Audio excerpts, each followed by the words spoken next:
कहते हैं ना एक सच्चा आर्टिस्ट ना म्यूजिक को एज ए बिजनेस कभी ले ही नहीं सकता।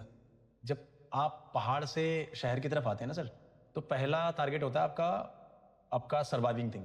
हाथ की करची थी वो छूट गई और वो माइक हाथ में आ गया। लेकिन नेक्स्ट अगले 10 साल या 15 साल में आप अपने आप को म्यूजिक इंडस्ट्री में कहाँ देखते हैं? तो ये सिलसिला जब आगे बढ़ा एक जॉब से रिलेटेड, तो पैसे की कमाई भी अच्छी होती होगी।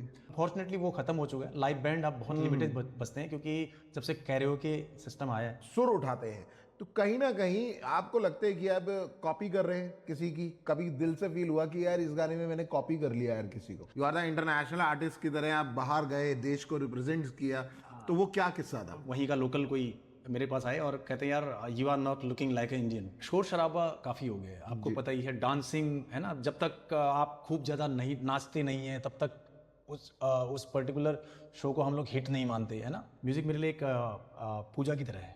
कोई काम बताता है तो पहले अपना कट मार लेता है, या आर्टिस्ट की कमाई जो लोग बीच में खाते हैं उसको आप किस नजरिए से देखते हैं? नमस्कार, स्वागत है आप सभी का एक और पॉडकास्ट में, जहां पर मेरे साथ म्यूजिक धड़कनों के साथ फिर से बजने को है तैयार। जी हाँ, लेकिन उससे पहले मैं आपको बता दूं, इस पॉडकास्ट के लिए आप सबके बहुत सारे प्यार के लिए कमेंट और लाइक बहुत ज़रूरी है। लेकिन उससे पहले खास बात, एक साइट के बारे में, एक वैसी वेबसाइट जिसके ज़रिए आप इजीली अपना टीचर चूज़ कर सकते हैं। जी हाँ, हम बात कर रहे हैं sugandha.com की। sugandha.com जो खास तौर पे उन बच्चों के लिए भी है जो अपने लिए बेस्ट टीचर चूज करना चाहते हैं। अगर आपको लगता है कि आपके घर परिवार या कोई भी ऐसा मेंबर कुछ नई शिक्षा प्राप्त करना चाहता हो, या फिर किसी नए सब्जेक्ट के बारे में एक अच्छे टीचर की तलाश में है, तो उन्हें बताइएगा कि sugandha.com आ चुका है। इस पे जाके रजिस्टर कीजिए और इस पे जाके इजीली अपने लिए एक बेहतरीन टीचर या फिर अपने लिए स्टूडेंट्स का प्रबंध कर सकते हैं।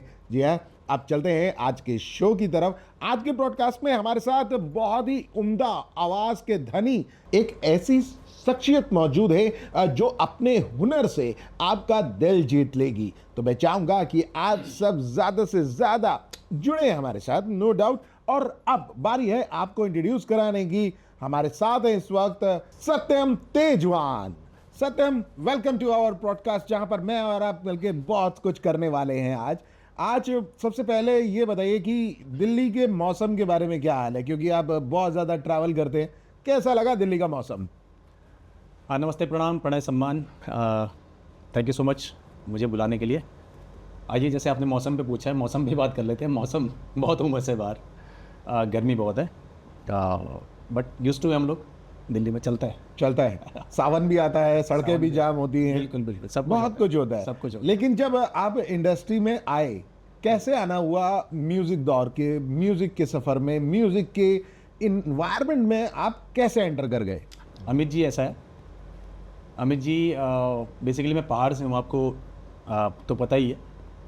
तो पहाड़ में क्या होता है ना, हम लोग नेचुरल सिंगर होते हैं। हमें टेक्निकलिटी में हम लोग उतना शायद बाद में हमें समझ में आता है, लेकिन बचपन जो हमारा गुजरा होता है वो झरनों के बीच, पहाड़ों के बीच, वादियों के बीच, हरियाली के बीच, है ना। तो कहीं ना कहीं वो प्रकृति हमें एक आर्टिस्ट भी बना रही होती है, नेचुरली बना रही होती है ना। डेफिनेट। तो कहीं ना कहीं वो पहाड़ वाला टच सब में होता है। तो बचपन से एक शौक़ था इस तरह की चीज़ें करने का। तो बचपन से ही गाना पता नहीं कैसे आया, मुझे नहीं पता, बट परिवार में थोड़ा सा माहौल था। मेरी मम्मी बहुत अच्छा गाती हैं, और जो 26 जनवरी, 15 अगस्त स्कूल टाइम पे इस तरह का हुआ होता करता था, तो उस टाइम पे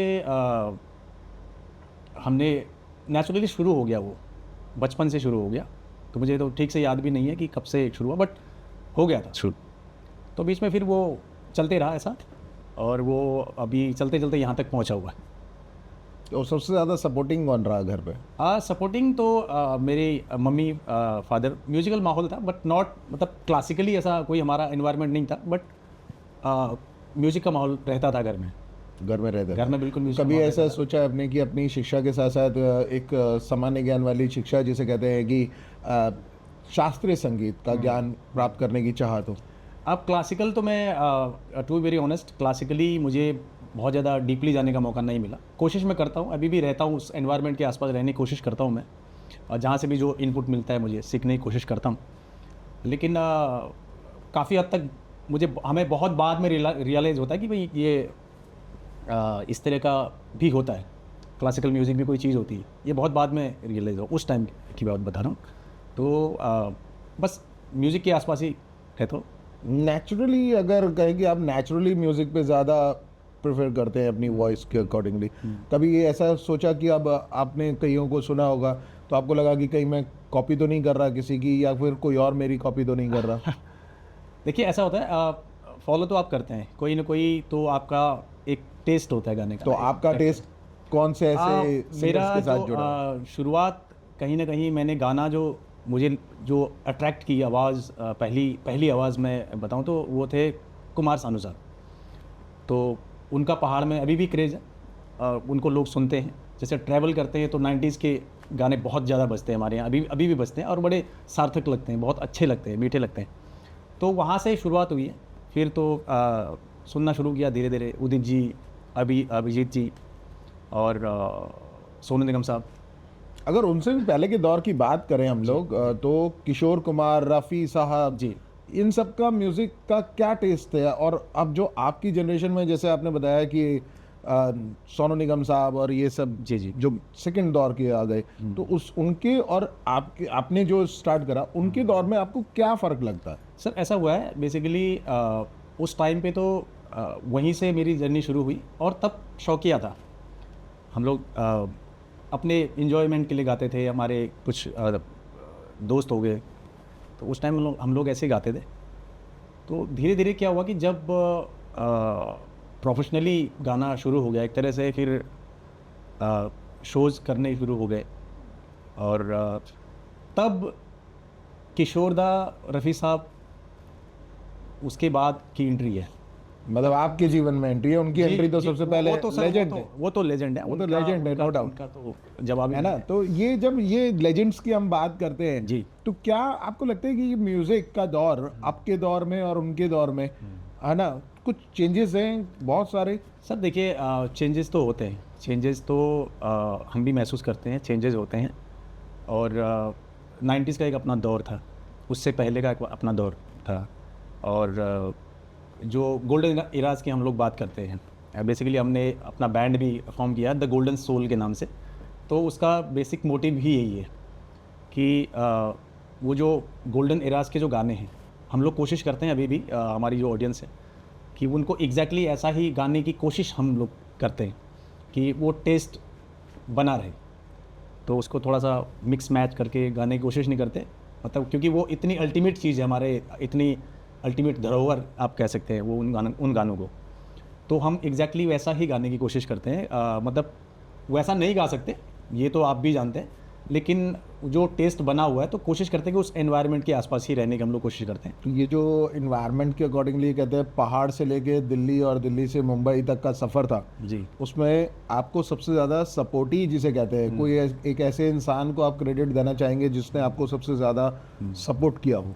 टू वेरी ऑनेस्ट, अभी मुंबई मेरा जाना नहीं हुआ है, मैं दिल्ली का ही, अब मुझे ऐसा लगता है कि दिल्ली में ही हम लोग इतना काम कर रहे हैं, दिल्ली में, दिल्ली NCR जितना भी हम लोग शोज़ वगैरह के लिए तो जाना पड़ता ही हाँ, होगा। शोज़ के लिए जाना पड़ता है, बट दिल्ली अभी मुंबई का हमारा अभी कोई टूर ऐसा हुआ नहीं है, और वहाँ रिलेटिव्स भी रहते हैं हमारे। एक पहाड़ी इंसान होने के नाते, जैसा कि आपने कहा कि पहाड़ से आपका एक बहुत अच्छा नाता रहा, तो ये पहाड़ से दिल्ली आना और दिल्ली से पूरे इंडिया में अपना काम आगे बढ़ाना, ये कैसा नज़रिया रहा फिर?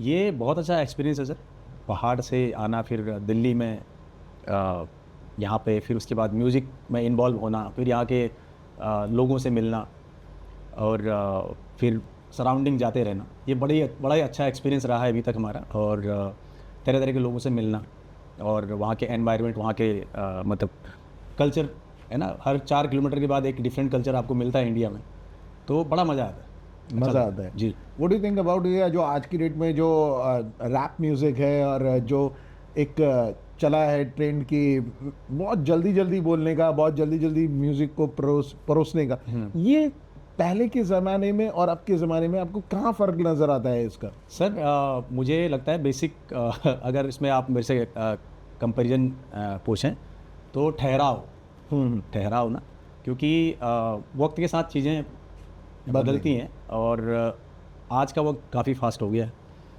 तो ये ठहराव की ही बात है। उस टाइम पे लोगों के पास शायद सुकून था, टाइम था और वो चीज़ें निकलती थी, वो सिचुएशन शायद क्रिएट होती होंगी।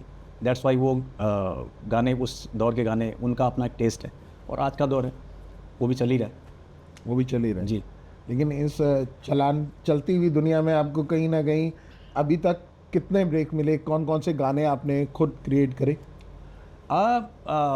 स्टार्ट तो मैंने किया था अपने जो हमारा एक फोक कल्चर भी है ना, जो उत्तराखंडी अपना गाने का कल्चर है, तो वहाँ भी हमने स्टार्ट किया। उसके बाद मैं लगभग अपने गाने अभी तक तो खुद ही लिखता हूँ। खुद ही मुझे लिखने का भी काफ़ी शौक़ है और गाने लिखता हूँ मैं। और पहला स्टार्ट किया था वो उत्तराखंडी गाने, मैंने कुछ हमारे लोक म्यूज़िक कह सकते हैं उसको। तो मेरे दर्शकों को भाई डायवेक्स की इंचार्ज टीम तो आपको सुनी रही है। जी जी। और मैं चाहूँगा कि अब हमारे उत्तराखंडी दोस्तों के लिए भी कुछ गुनगुना दें प्लीज़। जी हाँ, हमारा एक 2016 के आसपास हमने एक एल्बम लॉन्च किया था। उस टाइम पे एल्बम का दौर था, तो एक एल्बम में लगभग 8 गाने होते थे। ऑडियो से जस्ट हम लोग सीडीज़ की तरफ जा रहे थे, उस दौर की बात मैं बता रहा हूँ। वो एल्बम का नाम? उसका एल्बम का नाम था स्वर्ग भरी माया।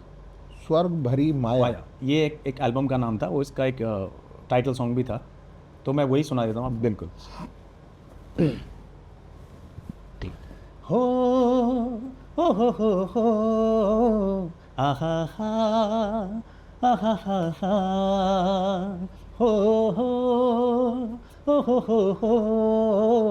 आहा हा आहा हा। ऐजा परदेसी मेरो दानपुर में, स्वर्ग भरी माया मेरो दानपुर में। ऐजा परदेसी मेरो दानपुर में, स्वर्ग भरी माया मेरो दानपुर में। ऐजा ऐजा मेरो दानपुर में, ऐजा ऐजा मेरो दानपुर में। ये क्या बात। इसमें एक वर्ड बार बार यूज़ हो रहा है सर, दानपुर। मैं बता दूं, हमारे उत्तराखंड के लोग तो सभी जानते ही हैं, स्पेशली मैं आपको बता दूं, दानपुर एक हमारा जो लोकेलिटी है तो उसको दानपुर बोलते हैं। तो ऐसा कहा जाता है कि हमारे यहाँ के लोग बहुत दानी प्रवृत्ति के होते हैं, पहाड़ के लोग किस तरह के होते हैं, तो ऐसा कहा जाता है। तो हमने गाने के माध्यम से इसको लाने की कोशिश की थी पहली बार। तो ये था, उसमें डिफरेंट काइंड ऑफ और भी गाने थे, बहुत सारे गाने थे इसमें। एक विदाई के लिए भी हमने एक गाना बनाया था इसमें। तो अलग अलग टाइप के गाने बनाए थे, 7-8 गाने बनाए थे। और वो विदाई वाला हो जाए एक बार वो चलिए। और सिचुएशन क्या सोच के चलते हैं, मतलब इसमें विदाई मतलब सर विदाई में लड़की की विदाई? जी जी जी। सिचुएशन ये थी कि जैसे हमारी फैमिली में मेरी पर्टिकुलर बहनें नहीं हैं, बट वो सिचुएशन एज एन आर्टिस्ट मैंने बड़ी नज़दीक से देखा उन चीज़ों को कि मतलब एक तरफ खुशी हो रही होती है ना, दैट दूल्हे वाले पक्ष नाच रहा होता है, दुल्हन वाला पक्ष रो रहा होता है। उस रोने में भी खुशी होती है, क्योंकि हैप्पीनेस तो है ही ना, शादी हो रही है। बट वो जो सिचुएशन है, तो उस सिचुएशन पे मैंने लिखने की कोशिश की थी। मैं सुनाता हूँ दो लाइन आपको। इजू की लाडुली चेली हो, इजू की लाडुली चेली, बजू की पराण, जा जा भूलू जा तू स्वराज हो मेरी, भूलू जा तो सरास। ऐसा कुछ था ये, मतलब एक भाई बहन को विदा कर रहा है डोली ले जाके, मतलब ये सिचुएशन थी उस गाने की। बहुत ही मार्मिक गाना है, बहुत अच्छा गाना है और काफ़ी लोगों ने पसंद भी किया था उस गाने को। जी। ये कम्युनिटी जो जब इसको सुनती है, जो गढ़वाली कम्युनिटी इसको सुनती है, जी जी, तो इसमें कुमाऊँ भाषा का यूज़ किया गया है या पूरी उत्तराखंडी भाषा का यूज़? हाँ बेसिकली सर ऐसा है, मतलब जो मेरी लोकल लैंग्वेज है, हमारी जो पहाड़ी लैंग्वेज है, क्योंकि मैं कुमाऊँ जोन से हूँ और बट सिमिलर है, बहुत ज़्यादा फ़र्क नहीं है। क्योंकि दिल्ली में आने के बाद जो कुछ मेरे मित्र हैं गढ़वाल से भी हैं, जो साथ में हमारा जब उठना बैठना होता है, बातचीत होती है, जब मैंने उनको सीखा तो अब काफ़ी हद तक जो है मैं समझ लेता हूँ चीज़ों को कि क्या करके, बहुत ज़्यादा फ़र्क नहीं है। नहीं, मैं भी इजीली समझ ही रहा था इस गाने को जी। क्योंकि हाँ, मैं रिलेट इसमें करता हूँ जी, इस जी, चीज़ से। जी, वो हमने बड़ा कॉमन सा रखा था इसको और तो ये एक सिचुएशन थी और बहुत अच्छा गाना बना हुआ था उस दौर में। 2016 के आसपास हमने बनाया था। जो उसके बाद आप जब अपने एल्बम निकाली, कभी ऐसा फील हुआ कि उसके बाद लगातार इसी बिजनेस को आगे बढ़ाते हुए म्यूजिक और बिजनेस को मतलब मर्ज करते हुए चले, या फिर पूरा समर्पण आपने पूरा म्यूजिक के नाम ही कर दिया, उसके बाद कोई एल्बम निकालने की चेष्टा ही नहीं करी? सर ऐसा नहीं हुआ बट अब सिचुएशन कभी कुछ ऐसी क्रिएट हो जाती हैं। वैसे मैंने अब म्यूज़िक को कहते हैं ना एक सच्चा आर्टिस्ट ना म्यूज़िक को एज ए बिज़नेस कभी ले ही नहीं सकता। वो फील था, एक अंदर आवाज़ थी कि भाई इस तरह का हो सकता है। वो क्रिएटिविटी देने वाला तो ऊपर वाला है, तो वो सोच वहीं से क्रिएट होती है सर।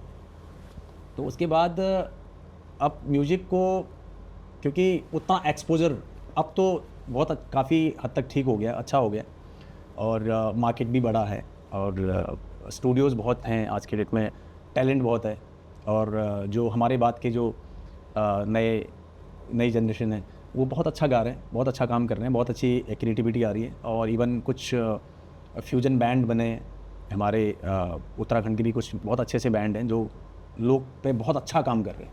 उनको देख के उनको सुन के बहुत खुशी होती है। बट जहाँ तक मेरा सवाल है, मैं बचपन से ही हिंदी गानों की तरफ ही ज़्यादा मेरा हमारे उस तरह का ही माहौल था। तो पहाड़ी तो खून में है, तो वो कहीं ना कहीं है अंदर। तो एज ए बिज़नेस उसको पहाड़ी गानों को मैंने लिया नहीं कभी, बट हिंदी वाला जो था वो स्टिल अभी चल ही रहा है और साथ में हम लोग काम भी कर चुके हैं। हिंदी में भी कोई एल्बम आपने डिसाइड किया? हिंदी में हाँ, अभी मैंने रिसेंटली 2 गाने रिलीज़ हुए हैं और काफ़ी अच्छे गाने हैं वो हमने अभी रिसेंटली बनाए हैं। मैं चाहूँगा कि आप उन्हें परोस दें हमारी डायरेक्ट्स की इंटायर टीम के लिए। ज़रूर मैं कोशिश करता हूँ। एक गाना मैंने बनाया था अपनी सिचुएशन पे, जैसे एक आर्टिस्ट फेस कर रहा होता है, अपने चीज़ों को फेस कर रहा होता है, तो वो गाना मैं आपको सुनाता हूँ 2 लाइन उसकी। जिंदगी धूप तो कभी ये छाँव है, आँखों में सपने हैं, थके से पाँव है, शहरों की चाह में छूटा जो गाँव है, बाजी न जाने कब हाथ आ जाए। You never know, you never know, you never know, you never know। ये हमने एक गाना बनाया था। तो ये और इसको कैसा रिस्पॉन्स दिया जनता ने? रिस्पॉन्स ठीक है, रिस्पॉन्स ठीक है, ठीक कह सकते हैं, ठीक कह सकते हैं। इसका कोई अंतरा सुनाएंगे? जी हाँ। तेरा सफ़र है ये तय तुझे करना है, सांसों में दम अपने तुझको ही भरना है, नियति को कह दे तुझको निखरना है, फूलों में खुशबू सा तुझको बिखरना है, किस्मत किस पल बदल जाए। You never know, you never know, you never know, you never know। ये इस तरह का बनाया था हमने। मेरे को लगता है कि आपने जब म्यूज़िक बनाया जी। तो इसके अलावा कहीं ना कहीं कुछ एक्स्ट्रा टच अगर कुछ देना चाहें इस गाने को, जैसे इसमें अगर कोई रैप म्यूज़िक या फिर कुछ नया क्रिएट करना चाहें तो क्या किया जा सकता है एक्सपेरिमेंट? गाना बेसिकली इसको उसने मनराज वीर करके बहुत ही टैलेंटेड आर्टिस्ट है, अभी फाइनलिस्ट भी है एक रियलिटी शो में, उसने इसका म्यूज़िक किया था। तो हमने सोचा था उस पर कि इस पर कुछ ऐसा कोई डाला जाए, बट ऐसी सिचुएशन बनी नहीं, क्योंकि एक गाना अपने आप में ही कंप्लीट एक कहानी बयां कर रहा है। तो एक सिचुएशन, जैसे एक आर्टिस्ट जो स्ट्रगल कर रहा होता है स्टार्टिंग में उसकी जर्नी, तो इस तरह का हमने इसमें बनाने की कोशिश की है। अभी लोगों तक मतलब उससे नहीं पहुंचाएगा ना, बट बहुत अच्छा है, कोशिश हमारी थी कि अच्छा बनाए इसको।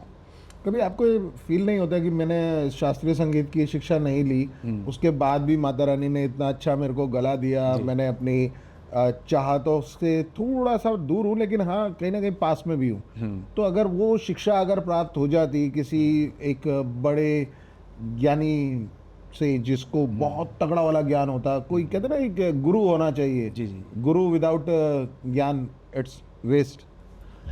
ऐसा कह सकते हैं सर, बट अभी सिचुएशन क्या हो गई थी कि जब मैंने दिल्ली में आने के बाद मैं बाय प्रोफेशन शेफ़ भी हूँ। मैंने जब आप पहाड़ से शहर की तरफ आते हैं ना सर, तो पहला टारगेट होता है आपका सर्वाइविंग थिंग, कि आपने कहाँ पे कैसे अपनी को सिचुएटेड करना है, और आपके जो लोग जो आपको जानते हैं वो जिस प्रोफेशन में होंगे तो वो आपको उसी तरफ खींचने की कोशिश करेंगे। डेफिनेटली। तो डेफिनेटली वहाँ पे फिर सिचुएशन ऐसी हुई कि उसके बाद मेरा काम वहाँ से शुरू हुआ, और मैंने काम सीखा और काफ़ी रेस्टोरेंट्स में, होटल्स में काम किया मैंने एज ए शेफ़। मैंने काम किया हुआ है। तो उसके बाद काफ़ी अच्छे लोगों से सीखने को मिला मुझे। और जब सिचुएशन थी कि अब मैं ये कंप्लीट कर चुका हूँ, अब मुझे इस प्रोफेशन में आगे बढ़ना है। गाने का तो बहुत एक सडन हुआ है मेरे साथ, ऐसा मैं वाक़या आपको सुनाता हूँ, शेयर करता हूँ। उसके बाद हम लोग एक रेज़ोर्ट है, वहाँ पे कोई पार्टी चल रही थी। तो वहाँ पे हम लोग अपने स्टॉल पे थे, अपने उस पे थे। तो वहाँ पे मेरे एक फ्रेंड हैं मेरे, जो कि वहाँ के जीएम थे उस टाइम पे। तो अब हम लोग साथ में पड़े हुए हैं और उनको पता है कि मैं गाता हूँ। ठीक है। तो वहाँ पे एक सिचुएशन बनी ऐसे कि भाई जब पार्टी आती है तो यार एक इस तरह का हमें सिंगर चाहिए जो थोड़ा सा, जो ओल्ड एज हैं, जो पहले आते हैं, जो सिटिंग पे होते हैं, उनको सुनाया जाए, म्यूजिक का स्टार्टर पेश हाँ, कर सके। स्टार्टर पेश कर सकें।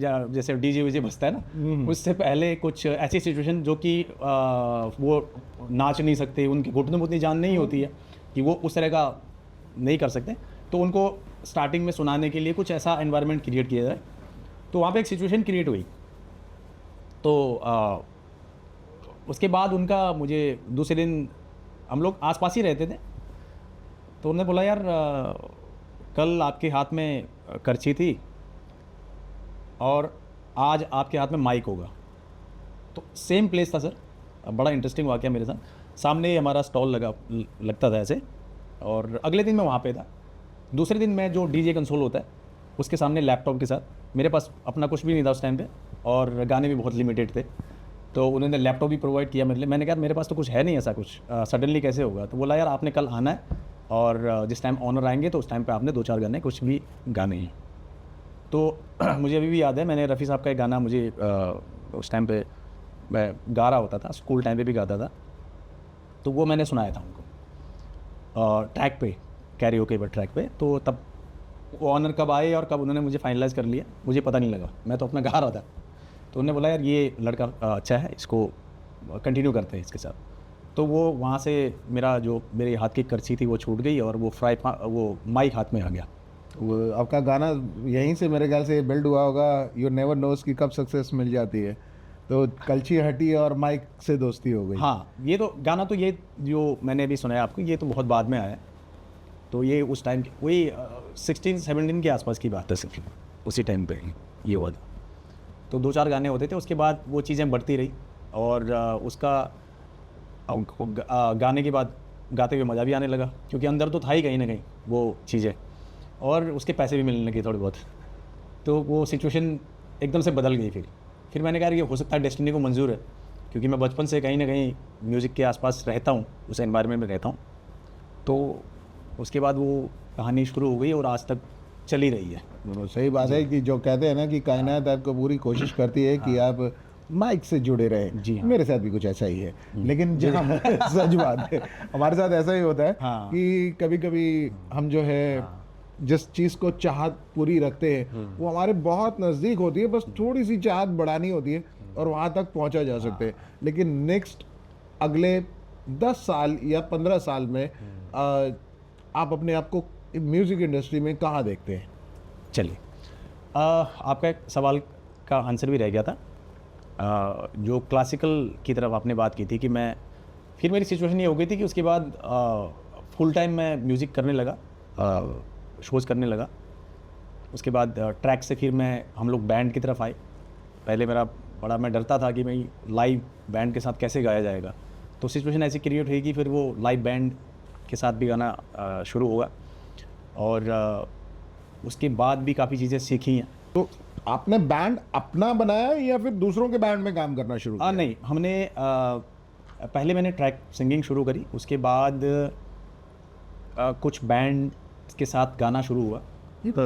जैसे बैंड है और आपको बुला लिया और आपने गाया, और किसी सिंगर के साथ चले गए, तो ऐसे गाना शुरू हुआ। उसके बाद चीज़ें बढ़ी, उसके बाद थोड़ी सी गानों की कलेक्शन बढ़ानी ज़रूरी होती है। तो उस टाइम पे हमारे जब मैंने स्टार्ट किया था सर, उस टाइम पे जो बार सिंगिंग होती है ना, बार सिंगिंग जो बारों में सिंगिंग होती है, तो उसका ट्रेंड बहुत अच्छा था। और वहाँ पे सबसे प्लस पॉइंट मेरे लिए क्या था कि वहाँ के जो लिसनर्स होते हैं, उनके गानों की जो कलेक्शन होती है, जो वो सुनते हैं, तो वो गाने मैंने तो कभी उतने नहीं सुने थे, डीपली नहीं सुने थे, बट थोड़े बहुत मुझे पता थे।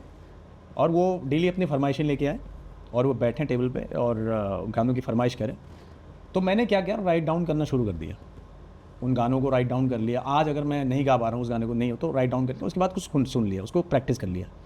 और वो करते करते मेरे पास, जैसे मैंने आपको बताया, लिखने का मुझे बहुत शौक़ है, तो बहुत सारी डायरियाँ, कभी मैं आपको दिखाऊँगा।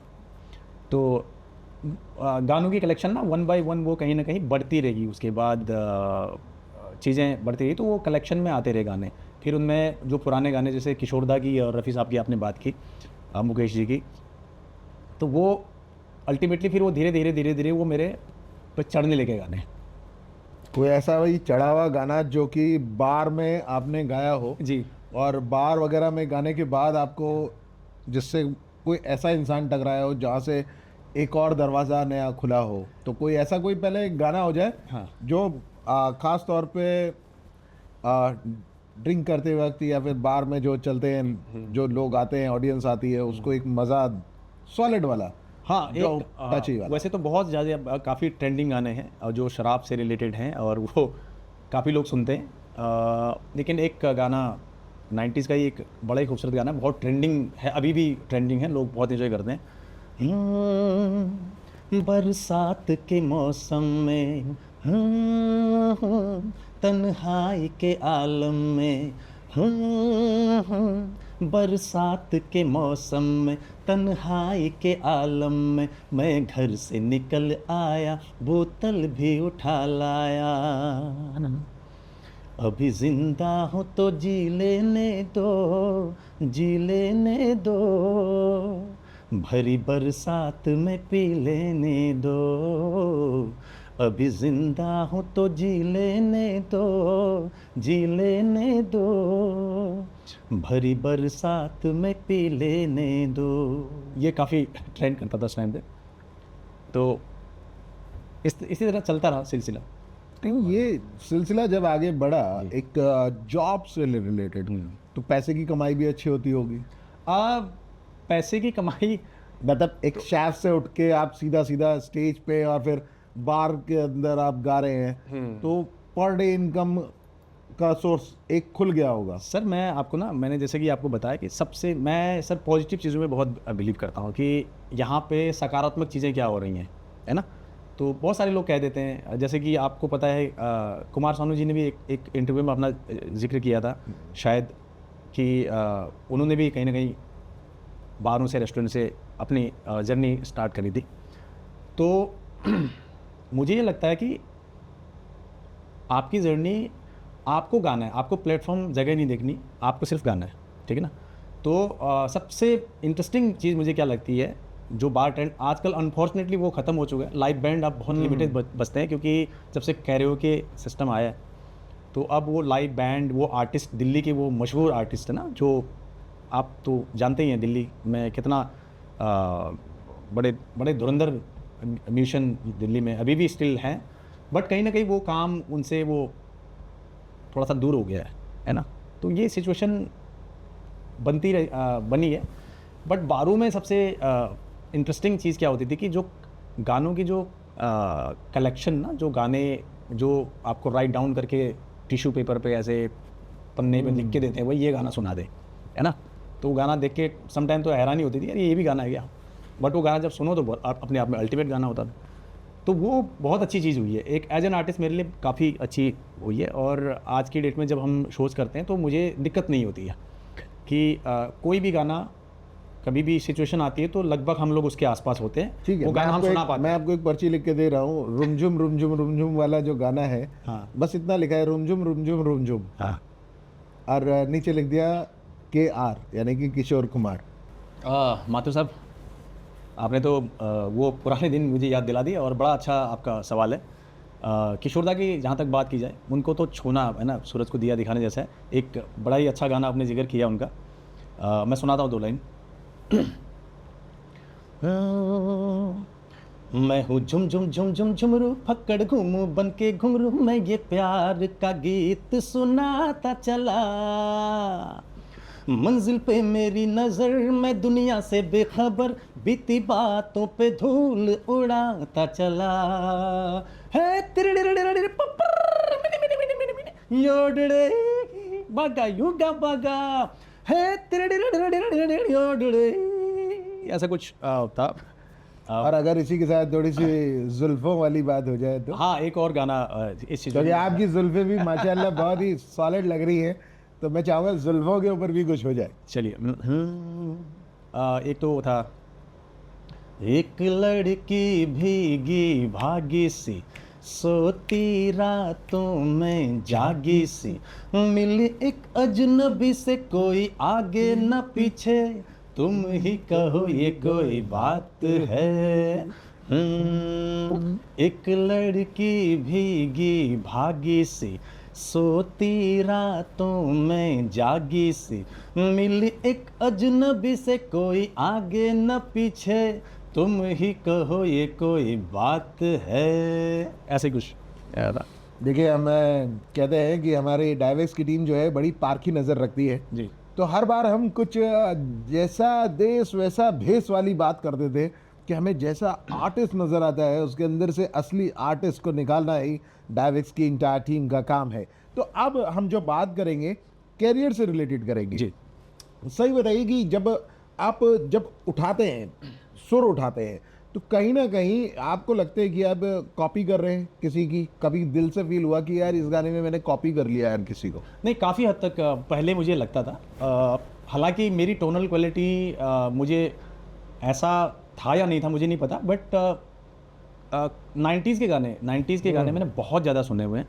और उसमें भी क्या होता था कि उस टाइम पे कुमार सानू साहब के गाने बहुत ज़्यादा आते थे।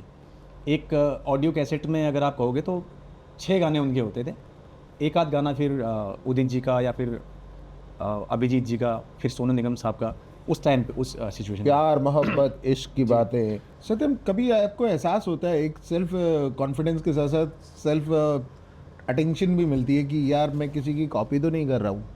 क्या मैं खुद अपना बोल रहा हूँ या मैं किसी की कॉपी कर रहा हूँ? मैं खुद गा रहा हूँ या फिर कॉपी कर रहा हूँ? कभी एहसास होता है ऐसा एज आर्टिस्ट? स्टार्टिंग में होता था। तब तक मैं मेरा तब तक मैं प्रोफेशनली नहीं गा रहा था, ठीक है। तो तब होता था कि तब कोई इतना सीरियसली था नहीं, जो भी गाना आपको पसंद है आपने गा लिया, है ना। और जिस दौर की मैंने 90s की बात की, तो उस टाइम पे कुमार सानू साहब के बहुत गाने, तो मैक्सिमम गाने उनके हम लोग गा रहे होते थे स्कूल कॉलेज टाइम पे। तो वो कहीं ना कहीं वो टच तो आता है, उसमें नो डाउट आता है, लेकिन टेक्सचर का मुझे बहुत बाद में पता लगा कि भाई ऐसा नहीं है, क्योंकि उनकी जो डेप्थ है, उनका जो बेस है, जैसे किशोर दा का, कुमार सानू साहब का, तो वो अलग ही लेवल का है। तो ऐसा हुआ, बट नहीं कह सकता, मुझे नहीं लगता ऐसा कि अब ऐसा है, क्योंकि अब आजकल शोज़ में हम लोग हर तरह के गाने गाते हैं, है ना। तो हमारी ऑडियंस को तो आपने मतलब एक किशोर कुमार का टच दे के स्माइल तो दे दी थी, लेकिन अभी बहुत कुछ बाकी है। लेकिन ये जब इवेंट इंडस्ट्री में एंटर करा जी, तो वहाँ पे मेलेडी चलती है, मेलेडी वाली वो वाली मेलेडी नहीं, वो म्यूज़िक की मेलेडी जो होती है, तो वो जब एक के बाद दूसरा गाना, दूसरे से तीसरा गाना कनेक्ट करना, और जो कहा जाता है कि आप जब गाते हैं तो जिनके घुटनों में दर्द होता है वो भी डांस करने के लिए उतावले हो जाते हैं। हाँ जी जी जी। तो वो कैसे होता है? तो वो मैं आपको बताऊँ, एक बड़ा, मैं चाहता हूँ कि पहले आप गा के बता दें। ओके। चलो, एक कुछ गाने हमने मेडले बनाई हुई हैं, वो मैं सुनाता हूँ आपको। राहों में तन्हा हूँ, साथ ले चलियो, संग तेरे सफर पूरा करूं राहों में तन्हा हूँ साथ ले चलूं संग तेरे सफर पूरा करूं क्या करूं ऐ जिंदगी तू है मेरी सांस रहना तू पास हर घड़ी तू दे दे मेरा साथ थाम ले हाथ चाहे जो भी हो बात तू बस दे दे मेरा साथ Shining in the setting sun like a pearl upon the ocean come and feel me I feel me Shining in the setting sun like a pearl upon the ocean come and feel me I feel me Thinking about the love and making any life is sharing come and feel me I heal me Shining in the setting sun like a pearl upon the ocean come and feel me हाँ heal me वैसे तो मन मेरा पहले भी रातों में अक्सर ही चाहत के हाँ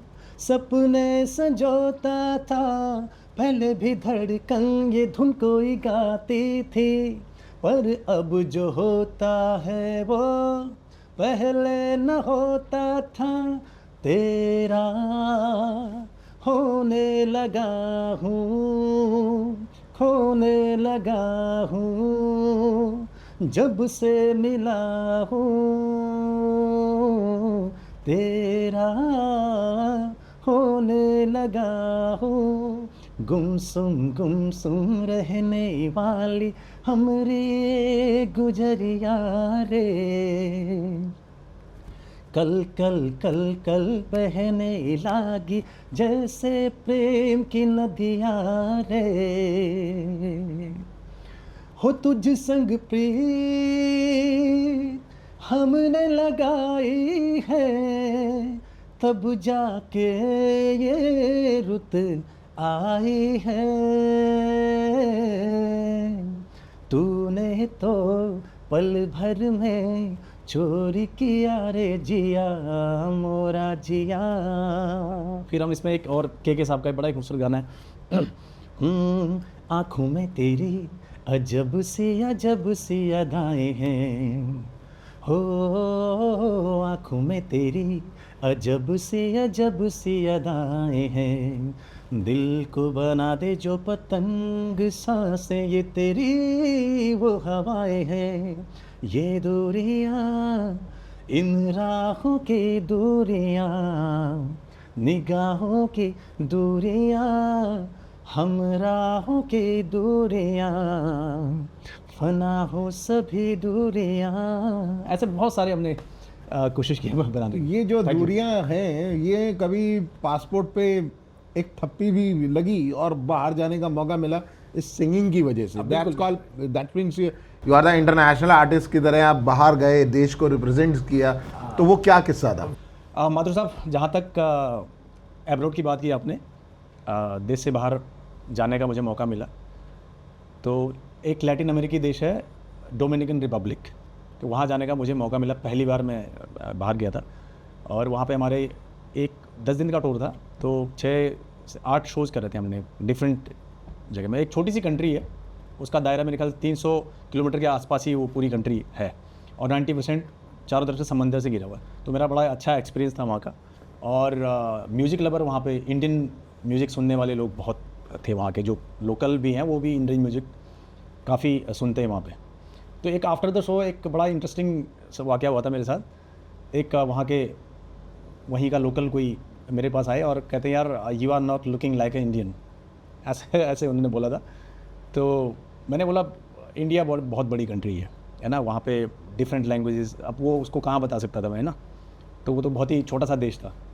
तो ऐसे वाक़ये हुए थे बट अल्टीमेटली वहाँ पे बॉलीवुड के गाने काफ़ी लोग वहाँ सुनते हैं तो मुझे बड़ी खुशी हुई वहाँ जाके और बड़ा अच्छा एक्सपीरियंस था मेरा। जब आपको बोल दिया कि आप इंडियन नहीं हो जी तो आपको लगा नहीं कि कुछ?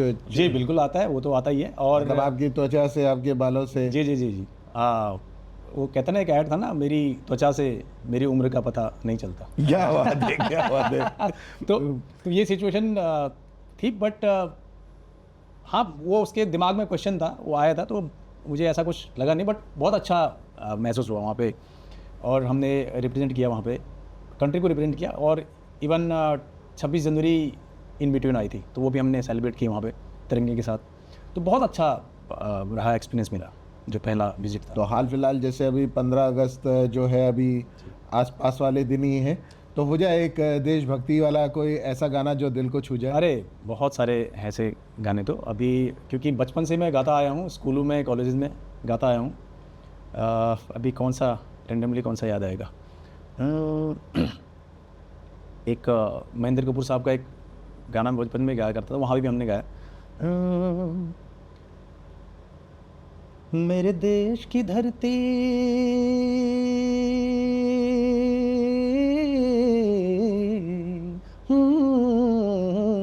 मेरे देश की धरती सोना उगले उगले हीरे मोती, मेरे देश की धरती, मेरे देश की धरती, मेरे देश की धरती सोना उगले उगले हीरे मोती, मेरे देश की धरती। ये मैंने सुनाया था वहाँ पे। एक मन्ना डे साहब का बड़ा ही खूबसूरत गाना वहाँ फरमाइश किया था उन्होंने मुझे। ऐ मेरे प्यारे वतन, ऐ मेरे बिछड़े चमन, तुझ पे दिल कुर्बान, तू ही मेरी आरज़ू, तू ही मेरी आबरू, तू ही मेरी जान। ऐ मेरे प्यारे वतन, ऐ मेरे बिछड़े चमन, तुझ पे दिल कुर्बान। ये था, बड़ा ही अच्छा एक्सपीरियंस रहा था वहाँ। जी तो ये जब आप गाते हैं, जी, एक स्टेज पे परफॉर्म करना, जैसा कि मैं आपको जानता हूँ प्यार से, कि वो प्यार, इश्क, मोहब्बत कहीं कहीं भी ऐसी जगह मिलती है जहाँ पर आप स्टेज होता है तो ये दावा होता है कि लोग अपने आप डांस करना शुरू कर देंगे। तो वो पैपी नंबर्स जो थे, जो बिग बी वाले स्टाइल से शुरू होते हैं, और स्टाइलिश आगे वो शोले से गाने, शोले और ऐसे जो गाने जो नाचने पे मजबूर कर देते हैं, तो कुछ वो भी हो जाए। ज़रूर। मैं वो सुनाऊँ उससे पहले एक छोटा सा एक्सपीरियंस मैं आपको बताऊँ, जैसे कि आप इवेंट का खास तौर पे आपको भी पता है इवेंट की जी, बात। जी, हाँ, जी। इवेंट की बात हम लोग कर रहे हैं। तो आजकल क्या हो गया ना कि शोर शराबा काफ़ी हो गया है, आपको पता ही है। डांसिंग है ना, जब तक आप खूब ज़्यादा नहीं नाचते नहीं हैं, तब तक उस पर्टिकुलर शो को हम लोग हिट नहीं मानते, है ना। तो इस तरह क्या होता है। और इवेंटर का भी आप पे एक तरह से एक प्रेशर कह लीजिए, या उन पे भी सिचुएशन होती होगी कि भाई जब कोई आपकी प्रोफाइल मांगता है, तो प्रोफाइल में भी अल्टीमेटली ये कहते हैं कि भाई कोई डांसिंग वाला कोई इस तरह की सिचुएशन होगी तो वो उस तरह की वीडियोज़ हमें फॉरवर्ड कीजिए, है ना। अच्छा। बट लकीली हम लोग डिफरेंट काइंड ऑफ सोर्स करते हैं। तो कभी कॉर्पोरेट कर रहे हैं, कभी शादी वाला फंक्शन कर रहे हैं, कभी किसी का बर्थडे फंक्शन है, तो किस तरह के अभी मुझे तो क्या है कि मैं बहुत लिमिटेड लेकिन डिवोशनल भी कर लेता हूँ। मेरा एक ही मोटिव रहता है कि मुझे गाना है, और जहाँ सिचुएशन मिलती है, जहाँ जिस तरह का माहौल मिलता है, मैं कोशिश करता हूँ कि उस माहौल में डाला जाए और उस तरह के गाने गाए जाए। और लकीली हम लोग हमारा बैंड अभी तक इन चीज़ों में अपने आप को हम लोग कहते हैं कि हम लोग सेटिस्फाई हैं, और जो क्लाइंट हमारे हैं वो सेटिस्फाई हैं। जहाँ तक आपने वो डांसिंग नंबर्स की बात की, वो ऑफ कोर्स आपने तो सुना भी है, लाइव सुना भी है आपने, तो वो भी होता है। जो बीट्स बिल्कुल पैपी नंबर्स होते हैं, तो उस तरह की सिचुएशन होती है। मैं सुनाऊँ आपको? मैं चाहूँगा कि आप सुनाएं, लेकिन इससे पहले जो हमारी वार्ता चल रही है जी, उसमें आपने एक ट्विस्ट मेरे माइंड में दे दिया है सवाल के लिए। पेमेंट के मामले में जी, इवेंट इंडस्ट्री जब आपसे डिसाइड करती है, आपने कहा प्रोफाइल देखने के बाद ही डिसाइड करती है, वो दौर कैसा था जब ये इतना वीडियोस नहीं था, अपनी प्रोफाइल नहीं थी, है ना, तब और अब में क्या फ़र्क है? देखिए डेफिनेटली फ़र्क तो आया है। म्यूज़िक में फ़र्क है, और लिसनर्स में फ़र्क है ना। तो बहुत सारा फ़र्क है, और बट ठीक है, मैं तो इन चीज़ों को पॉजिटिव लेता हूँ। और सिचुएशन बेहतर है, बेटर है, मैं इसको कह सकता हूँ बेहतर है। आज एक्सपोजर है और आपके पास मौका है और आप अपने आप को दिखा सकते हैं, विभिन्न प्लेटफॉर्म्स के माध्यम से भी आप दिखा सकते हैं। तो सिचुएशन अच्छी है, मैं तो ये कहूँगा।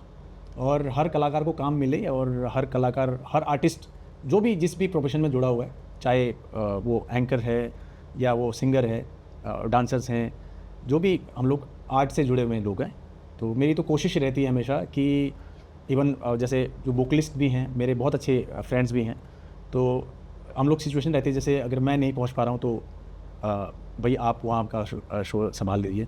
तो इस तरह का हमारा चलता रहता है आदान प्रदान। कई जगह ऐसा भी मैंने देखा है कि कुछ सिंगर्स जो है पहले किसी और को स्टेज पे आने का मौका देते हैं। वो कहते हैं कि अपने से थोड़े कम लेवल वाले को पहले चढ़ा दो ताकि इजीली जब बब्बर शेर आए धाड़े हाँ, तो एक अलग ही नशा लोगों के दिमाग में हो, या अपनी हाइप क्रिएट करने के लिए पहले किसी ऐसे इंसान को आगे कर दो जो थोड़ा सा आपसे सुर में कच्चा हो, तो उसको आगे डाल दो, फिर अपने शो को आप हाइप दो। तो सिंगर्स में ऐसी चीज़ें देखने को मिलती हैं, क्या आप भी ऐसा करते हैं? नहीं सर, मैं बिल्कुल डिफरेंट सोचता हूँ इस बारे में, डिफरेंट, क्योंकि मैं म्यूज़िक को ना म्यूज़िक की तरह लेता हूँ। म्यूज़िक मेरे लिए एक डिवाइन थिंग है, म्यूज़िक मेरे लिए एक पूजा की तरह है। तो ऐसा कभी नहीं, ऐसे हमने कभी ऐसा दिमाग में सोच के ऐसा नहीं किया कि भाई इस तरह का करना है। तो जब भी जैसे मैंने स्टार्ट किया, मैं भी इसी तरह गया स्टेज पे। आपको भी किसी ने मतलब एक इस तरह से यूज़ किया? हाँ, यूज़ नहीं कह सकते, अपने को हाइप दिला के अगर किसी को कहे कि भाई होता ही है। पहले मैं जान के किसी ऐसे इंसान को आगे कर दूं, है ना? हाँ, अभी क्या होता है ना, सिचुएशन क्या होती है कि जैसे होता है या नहीं होता? पहले तो आप ये बताओ, होता है या नहीं होता है? सर मुझे जहाँ तक लगता है कि मेरे साथ तो ऐसा नहीं हुआ है। अच्छा, मेरे साथ ऐसी सिचुएशन कभी आई नहीं है, और जिसने भी बुलाया बड़े प्यार से बुलाया। लेकिन पहले आपको गवाया, उसके बाद वो एंटर करा उसमें। डेफिनेटली ये तो होगा ही ना। जैसे जो उस दिन पर्टिकुलर सेलिब्रिटी है, जो जिसका फंक्शन है, तो वो माहौल की तलाश तो करेगा ना, जो बिल्कुल प्राइम लोकेशन वो प्राइम लोकेशन पे जो प्राइम एंट्री प्राइम करेगा, प्राइम टाइम पे जो एंट्री करेगा बेसिकली, जी। वो जिसको शो मिला है, जो मेन उसका हेड बना है, उससे पहले वो 3 या 4 सिंगर्स को गवा के अपना टाइम भी काटता है। और हमारे पे ऐसा नहीं कर देता है नए वालों पे कि आप पहले कर रहे हो, आपको मैं मौका दे रहा हूँ यार, मौका दे रहा हूँ। बेसिकली अंदर से उसकी क्या सिचुएशन होती है? अब एज एन आर्टिस्ट सर, मैं किसी पर्टिकुलर आर्टिस्ट का तो नहीं बता सकते वो अंदर से क्या सोच रहा है या किस तरह का सोच रहा है, पर ऐसा जो करते हैं। लेकिन आप आज की डेट में इतना टाइम नहीं होता है कि 3-4 सिंगर पहले गा रहे हैं, है ना। जैसे पहले नाइटें हुआ करती थी, नाइटें अभी भी होती हैं, लेकिन उसका माहौल चेंज हो गया है नाइटों का ना। तो ऐसा नहीं है, फिर भी सिचुएशन ऐसी आती है, कभी कभी आती है, लेकिन जो प्राइम उस दिन है, जैसे आपको शो मिला हुआ है, तो आप कोशिश करेंगे कि कोई किसी के लिए अपॉर्चुनिटी होती है। जैसे मेरे लिए अगर पहली अपॉर्चुनिटी थी, और जब मेरा शो है तो किसी और को अपॉर्चुनिटी दी जाए, तो कहीं ना कहीं सीढ़ी चलती रहती है। नो, दैट्स कॉल्ड प्रोफाइल बनाने का एक सस्ता सुंदर एक बहुत सुंदर तरीका मैं इसको कहता हूँ, क्योंकि प्रैक्टिकल होना ज़रूरी है सर, है ना। आप प्रैक्टिकली क्या कर रहे हैं, आप फेस टू फेस। अब ये तो नहीं है ना कि मैं घर से जो सिचुएशन लेके गया हूँ मैं स्टेज पे वही करूँगा, है ना। तैयारियाँ तो हर कोई करके जाता है, होमवर्क हर कोई करके जाता है, अपना अपना तरीका होता है होमवर्क करने का कि भाई मैंने इस गानों की इस तरह की लिस्टिंग है। हमारे साथ ऐसा मोस्ट प्रॉब्लली नहीं होता है कि हम लोग उसी सिचुएशन पे गाने गाएं या उस तरह करें, बट हाँ, तैयारी हमारी पूरी रहती है। तो ये सिचुएशन होती है, और कोई मुझे बहुत ज़्यादा नहीं फ़र्क नज़र आता, फ़र्क नहीं पड़ता इन चीज़ों से। That's great. फ़र्क पड़ना भी नहीं चाहिए, क्योंकि आप जब बहुत अच्छे लेवल पे अपनी परफॉर्मेंस पे, कहते हैं ना, खुद पे इतना प्राउड आपने करा और इतनी बढ़िया सक्सेस खुद हासिल करने की। और आपने एक बहुत प्यारी सी बात बोली थी कि मैं सच्चाई के साथ चलता हूँ। तो सत्यम, जैसे कि आपके नाम में भी सत्यम है, तो आप समझ सकते हैं कि गानों की सच्चाई, जी, गानों की सच्चाई के ऊपर हम बात करेंगे। क्या आपको लगता है कि सब कोई जितने 90s के दौर में कॉपी करते रहते थे, वो कॉपी वाला दौर आज भी है? सर, आज क्या है ना, इन्फॉर्मेशन बहुत ज़्यादा शेयर होनी शुरू हो गई है, तो कॉपी तो होता है सर। कोई आपके पर्टिकुलर बहुत सारे फेवरेट गाने होंगे, अब आपको बाद में पता लगता है यार ये गाना तो उस धुन से मिलता जुलता लग रहा है कुछ ना। तो ऐसा हुआ है, इससे कोई नकार नहीं सकता इन चीज़ों को। ये कल भी हुआ था और गोल्डन एराज के दौर में भी हुआ है, और आज भी होता है, तो इस पे नहीं, बट लेना चाहिए, कहीं ना कहीं से आइडियाज़ लेने चाहिए। Ideas आने जरूरी है। Creative art. क्रिएटिव आर्ट, जी क्रिएटिव पार्ट या क्रिएटिव पार्ट? हाँ, क्रिएटिव पार्ट। Creative part. हाँ, creative क्रिएटिव तो करना बड़ा क्रिटिसाइज हो जाएगा। हाँ, it's a creative फिलहाल मैं चाहूंगा कि आप कोई 5-6 गाने ऐसे वाले सुना दें, 5-6 ज्यादा हो जाएंगे, पाँच कोई छह 3-4 कर देते, 3-4 गाने कुछ ऐसे सुना दें हाँ। जो सत्य, जिंदगी की सत्यता को प्रमाणित करते हो, सत्यम के साथ। बिल्कुल बिल्कुल। आर्ट अपने आप में एक सच है ना, और एक आर्टिस्ट का सच्चा होना अंदर से कोशिश करनी पड़ती है। सिचुएशन कभी कभी नहीं होती है ऐसी, बट एक आर्टिस्ट जब तक दिल से दिल तक बात नहीं पहुंचा सकता ना, तो वो बात नहीं बन पाती है ना। तो एक आर्टिस्ट का सच्चा होना मेरे ख्याल से बहुत ज़रूरी है, मुझे ऐसा लगता है, मेरा अपना थॉट है। और ज़िंदगी से या से बहुत सारे ऐसे गाने जुड़े हुए हैं सच्चाई से, है ना। तो उसमें एक बड़ा ही मस्ती भरा गाना है किशोर दा का, मैं आपको सुनाता हूँ। जिंदगी एक सफ़र है सुहाना, यहाँ कल क्या हो किसने जाना। जिंदगी एक सफ़र है सुहाना, यहाँ कल क्या हो किसने जाना।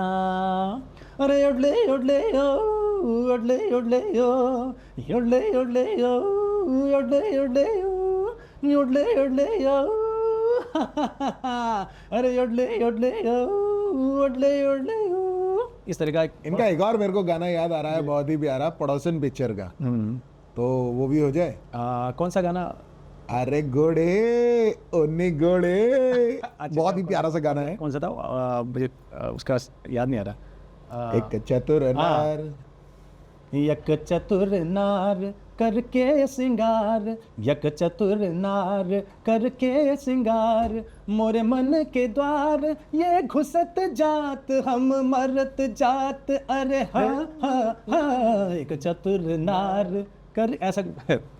इट्स अ टफ कंपोजिशन, ये भी है। और एक बड़ा ही और खूबसूरत गाना है, जिंदगी का सफ़र है ये कैसा सफ़र, कोई समझा नहीं, कोई जाना नहीं, है ये कैसी डगर, चलते हैं सब मगर, कोई समझा नहीं, कोई जाना नहीं।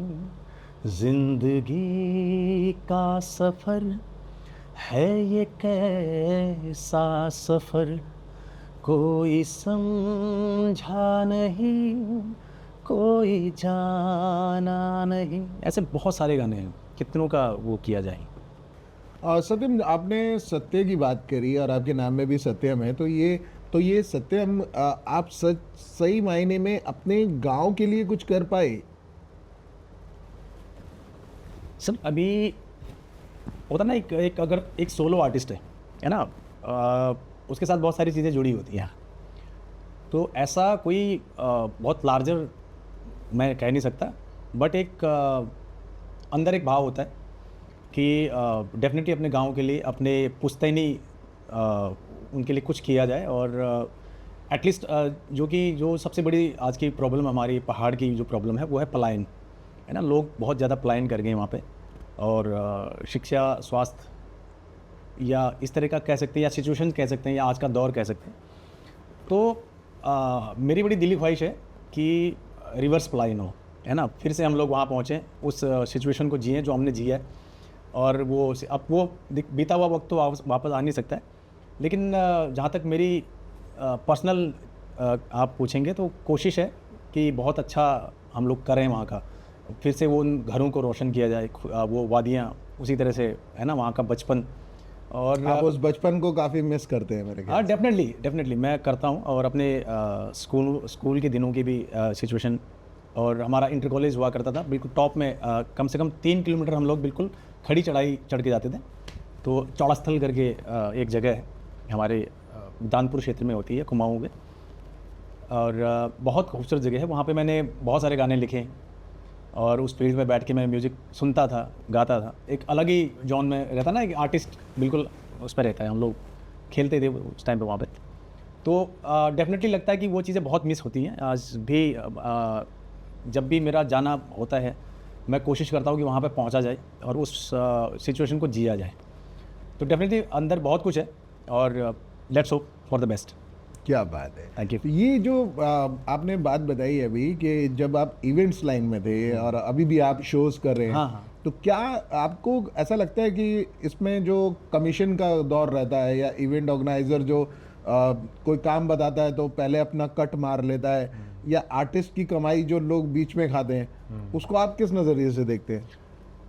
अब सर देखिए, जो भी इवेंटिंग लाइन से जुड़ा है, जो भी किसी भी काम से जुड़ा हुआ है, देखिए अगर वो अपना एफर्ट्स, टाइम, सब कुछ वहाँ पे दे रहा है और वो उसका प्रोफेशन ही वही है, तो डेफिनेटली सबका अपना एक राइट बनता है। लेकिन राइट भी है। लेकिन और अगर कोई आपकी पेमेंट में से आपको जो है सिर्फ मात्रा ये बोले कि आप 60% आपके, 40% तो मैं ही रखूँगा, तो वो कहाँ तक जायज़ है? अब वो मुझे लगता है एज एन आर्टिस्ट वो बिल्कुल एक किसी भी चीज़ की एक लिमिट होनी चाहिए, एक बाउंड्री उसकी निर्धारित होनी चाहिए, एक लिमिटेशन होनी चाहिए, मुझे ऐसा लगता है। और यही कह सकता हूँ इस बारे में मैं। मतलब आप कोई इल्ज़ाम नहीं लगाना चाहते ऐसे लोगों पे? बिल्कुल नहीं, बिल्कुल नहीं, इल्ज़ाम किसी पे नहीं लगाया जा सकता। और ये चीज़ें गलत है, सही है? ये अगर होती हैं, मैं जैसे बता रहा हूँ ना कि मैं काफ़ी लकी रहा हूँ इन मामलों में कि मैं ऐसी सिचुएशन से नहीं गुजरा हूँ। जब मैं आर्ट में आया, जब मैंने गाना शुरू किया तो मैं एक सोलो परफॉर्मर था और मेरा अपना गाना होता था, अपना अब पूरा बैंड है? अब बैंड है और हमारा बहुत अच्छा बैंड है, द गोल्डन सोल। आपने भी कई परफॉर्मेंसेस देखी हमारी। द गोल्डन सोल हमने इसलिए भी अपने बैंड का नाम रखा। कितने मेंबर्स हैं इसमें? हमारे बेसिकली हम लोग 5 मेंबर हैं इसमें और 4 हमारे म्यूजिशियन रहते हैं, एक मैं रहता हूँ। और अकॉर्डिंग टू सिचुएशन, जैसे प्रोफाइल जिसको जिस तरह का चाहिए होता है, तो हमारे बहुत सारे फीमेल आर्टिस्ट हैं हमारे साथ जुड़ी हुई हैं, बहुत अच्छी आर्टिस्ट हैं, बहुत उम्दा वो कर रही हैं, पर्सनली भी अपना बहुत अच्छा काम कर रही हैं। उनको हम लोग साथ में ले लेते हैं कि अगर कोई गोल्डन एराज का कोई कुछ इस तरह के हमारे क्लाइंट हैं तो उस तरह का हम ले लेते हैं। कुछ पैपी हो गया या कोई नया चाहिए, तो उस तरह की सिचुएशन हम अकॉर्डिंग टू सिचुएशन उनको भी जोड़ लेते हैं साथ में। तो हमारा बैंड बहुत अच्छा काम कर रहा है। और द गोल्डन सोल जो नाम है, ये नाम रखने का भी एक हमारा पर्पज़ ये था कि गोल्डन एराज को ना सुनने वाले लोग बहुत हैं। अगर आप बात करें ना, गुलाबी आंखें जो तेरी देखी, शराबी ये दिल हो गया, अगर इस गाने की बात करते हैं तो ये गाना तब भी उतना ही सार्थक था, आज भी उतना ही। आपको तो पता ही है, ट्रेंड बदल गया, उसके पीछे का म्यूज़िक हो सकता है बदल गया है, वो कोई गिटार पे आ गया, लेकिन ये गाने कभी ख़त्म नहीं होने वाले ना, ये जनरेशन बाय जनरेशन। आज मतलब जो कॉलेजेस का दौर है, कॉलेजेस में देखा कि वो गिटार लेके चल दो तो लोग ज़्यादा इम्प्रेस हो जाते थे। कभी ऐसा फील हुआ कि पहाड़ों पे मेरे पास भी एक गिटार होना चाहिए? नहीं, गिटार मेरे पास है, मैं थोड़ा बहुत बजा भी लेता हूँ। होता है पहाड़ में तो सिचुएशन सर क्या होती है ना, सिचुएशन इतनी खूबसूरत हो जाती है अपने आप में। तो मैं जैसे बताया ना कि कोई भी गाना अगर वो पहाड़ी एरिया में बज रहा है ना, तो क्योंकि सराउंडिंग, क्योंकि प्रकृति नेचर भी अपने आप में गा रहा होता है, एक गूंज होती है, तो वो सिचुएशन आपको मिलती है। एक मैं बड़ा ही इंटरेस्टिंग आपको वाक़या बताऊँ, जौलजीबी करके एक जगह है पिथौरागढ़ डिस्ट्रिक्ट में, बिल्कुल नेपाल के बॉर्डर में, ठीक है ना। बीच में एक नदी बहती है, धौली गंगा और काली गंगा का एक संगम है, बहुत ही खूबसूरत जगह है। कभी आप साथ घूमने चलेंगे, मैं ले जाऊँगा आपको। और नदी के पार नेपाल है और बीच में झूला पुल है, फिर वहाँ से कनेक्टिविटी है लोगों की और रिलेशन है आपस में। तो वो मेरे लिए बड़ी अच्छी सिचुएशन थी। और वहाँ से मुझे कॉल आता है और मैं वहाँ गया, तो सिचुएशन ये थी कि मैं कोई गाना गा रहा था उस टाइम पे,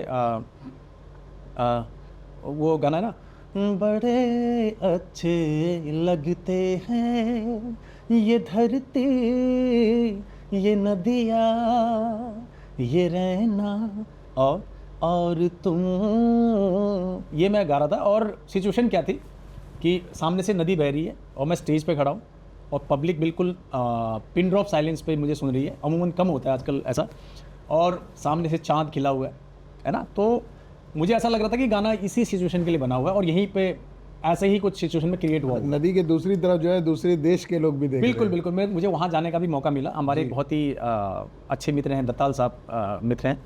तो उन्होंने बोला यार मुझे ना नदी पार से यानी कि नेपाल से मुझे इनविटेशन आया है, कल मुझे सुबह वहाँ जाना है। और उनका भी वो कल्चर तो बिल्कुल सिमिलर है, ठीक है ना, इधर धारचूला उधर दारचूला बोलते हैं, वो कल्चर सेम है। तो उनका भी वही प्रोग्राम शुरू होना था उस दिन, ठीक है।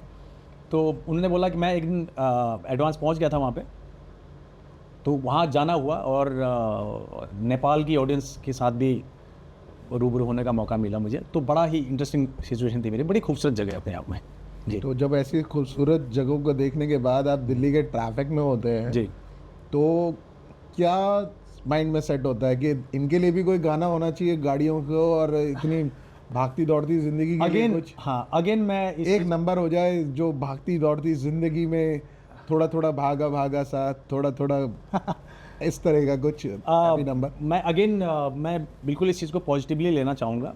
दिल्ली का दिल बहुत बड़ा है ना। दिल्ली मैं जो भी आता है वो समा जाता है दिल्ली में, है ना। सिचुएशन ठीक है, काफ़ी चैलेंजिंग है, चैलेंजिंग सबके लिए।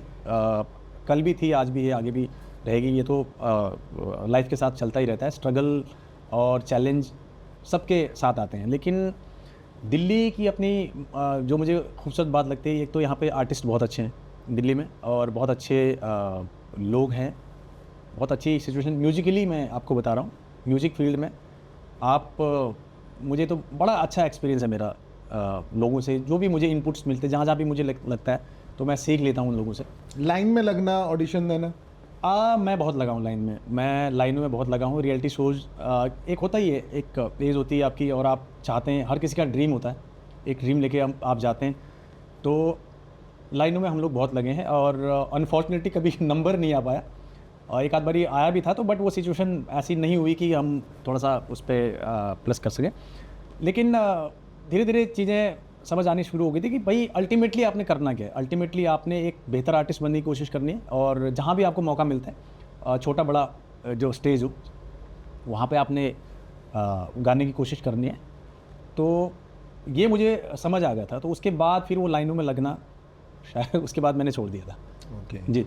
तो जब ऑडिशन कहीं पे देने जाते हैं तो कोई पैपी नंबर्स तैयार कर रखा है माइंड में कि यहाँ जहाँ पे ऑडिशन देना है वहाँ पे ये पैपी नंबर तो गाना ही गाना है? उस टाइम पे जब हम लोग देखते थे, के साहब का बहुत बड़ा दौर था। के साहब आज भी हैं अल्टीमेट। के पैदा होना अब दोबारा मुश्किल है, वो सिचुएशन शायद अब बने ना बने। और सोनू निगम साहब हैं, है ना, जो कि मैं आइडल मानता हूँ उनको, और कोशिश करता हूँ कि मतलब थोड़ा बहुत भी 5% भी मतलब आसपास कुछ सिचुएशन बने तो मैं तो गाऊँ। यहाँ अगर मिक्स करने के लिए बोलूँ मैं कि सोनू निगम, जी, पंजाबी म्यूजिक हाँ। एंड सत्यम, तो कौन सा गाना माइंड में आता है? पंजाबी से भी याद आया कि मैं पंजाब में भी रहा हूँ, तो पंजाबी मैंने पहले वहाँ सुनी, 2-3 साल सुनता रहा मैं लोगों को, सुन के ना वो फिर मेरे दिमाग में आनी शुरू हो गई। फिर मैंने थोड़ी बहुत बोलनी शुरू करी। और पंजाब का कल्चर तो आपको पता है, म्यूज़िक वहाँ तो कण कण में बसा हुआ है पंजाब की धरती में। तो वहाँ भी पंजाबी म्यूज़िक भी मुझे सुनने का मौका मिला।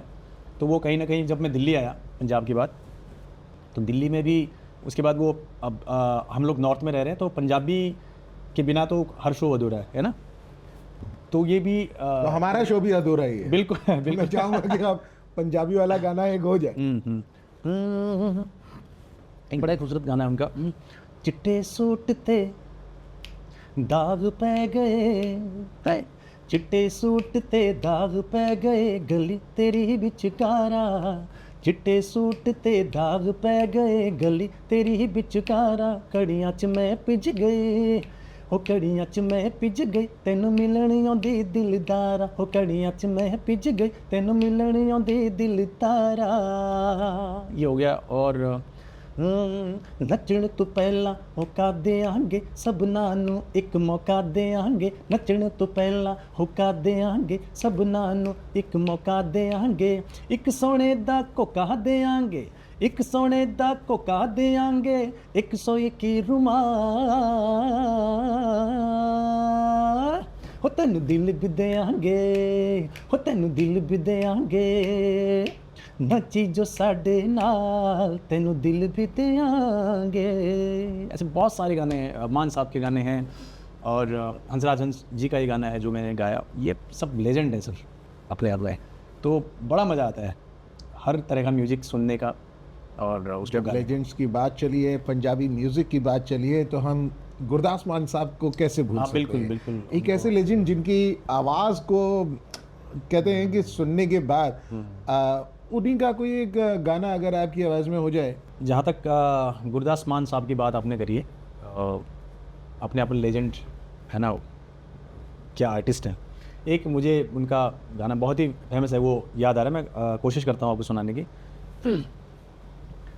हाँ, अज रांझे किराए ते ले लेके हीरा, इश्क दी चादर करी जान लीरा, होटल दे बेले च चूरी खवा के, अरे मझियाँ चरानी किधर जा रही है, ए हुस्नो दीवानी किधर जा रही है, ये चढ़दी जवानी किधर जा रही है। घगरे भी गईयां, फुलकारियां भी गईयां, कन विच कुकरू ते वारियां भी गईयां, कुंड भी गए ते कुंड वालियां भी गईयां, चल पे बलेती पाने, हो की बनू, हो की बन दुनिया दा सच्चे पातशाह वागुरू जाने, की बन दुनिया दा सच्चे पातशाह वागुरू जाने, की बन दुनिया दा है। अल्लाह बिस्मिल्लाह तेरी जुगनी, हाय तारे अब तेरी जुगनी, साईं बोला वाले अब जुगनी, अल्लाह बिस्मिल्लाह तेरी जुगनी हो। ये बड़ा ही उनका फेमस है और आपने तो सुना ही हुआ है। बिल्कुल जी। और मेरी पंजाबी बहुत अच्छी नहीं है। पंजाबी में जब आपने तड़का लगाया, जी। ऑडियंस बहुत खुश होगा। सही बात है, thank you so audience much, बहुत thank you. ज़्यादा ही खुश होगा, Thank you. नो डाउट, क्योंकि those peoples are real Punjabi. वो उम्मीद से हटके आपने जो चौके छक्के मारे पंजाबी में, लेकिन जब बात आती है कि आप जिस टेस्ट को पसंद करते हैं, जी। उसमें कहीं उर्दू की मिठास अगर डालनी हो, तो आपके दिमाग में कौन सा गाना आता है? सर मैं कहो ना कहो मोहब्बत है, कुछ ऐसा ही गाना है। कहो ना कहो ये आंखें बोलती हैं, हाशमी साहब का है, तो आप समझ सकते हैं कि इस गाने में कितना सॉलिड वाला टच आप देने वाले हैं। तो मैं चाहूँगा हमारी डायरेक्ट्स की टीम और दर्शकों के लिए हो जाए वही गाना। हाँ, मैं फिर से एक्सप्लेन करना चाहता हूँ थोड़ा सा कि हम लोग है ना पहाड़ से, हमारे यहाँ पहाड़ में क्या होता है ना, शिव को भी हम लोग शिव बोलते हैं, मतलब ऐसी सिचुएशन होती है। तो जो प्रोनाउंसिएशन का जो इशू है ना हमारे साथ, अभी भी मेरे साथ होता है, ऐसे होता है मेरे से, बोलते समय भी होता है, गाते समय भी सुनते हैं। मैं भी पहले बोल देता था मिथुन चक्रवर्ती को, मैं ज़्यादातर मिथुन चतपति बोल देता था जी। मैं भी तोतलाता था पहले, लेकिन अब नहीं, बिल्कुल भी नहीं तोतलाता। अब मैं बिल्कुल जो भी बोलता हूँ वो बिंदास बोलता हूँ।